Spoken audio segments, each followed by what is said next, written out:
اس ایک اور بڑی بات اصل میں آپ کو لطیفہ سناؤ جی.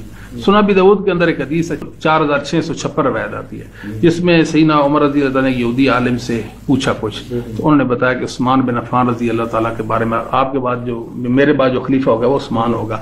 اس میں کیا تھا اجدہ خلیفۃ صالحا غیر انہ یسر قرابتہ تھے ہوں گے وہ بڑے صالح خلیفہ. وہ یہودی عالم کہنے لگا مگر اپنے رشتہ داروں کو قرابت داروں کو وہ نوازنے والے ہوں گے. عمر رضی اللہ عنہ نے 3 بار دعا کی کہ اللہ عثمان پہ رحمت فرمائے.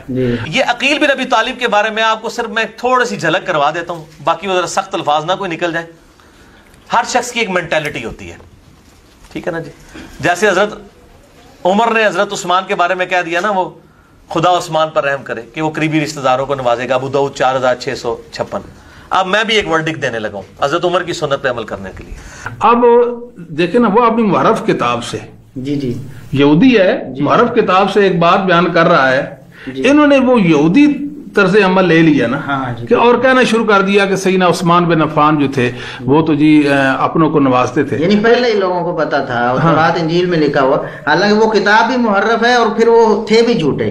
اس محرف کتاب میں بھی جہاں اپنے خلاف بات آتی وہاں ہاتھ رکھ لیتے تھے نا. بالکل وہ واقعات موجود ہیں. تو ایسے لوگوں کی بات پر اعتماد کر کے سیدنا عثمان رضی اللہ تعالیٰ کے بارے میں بکواسات یہ لوگ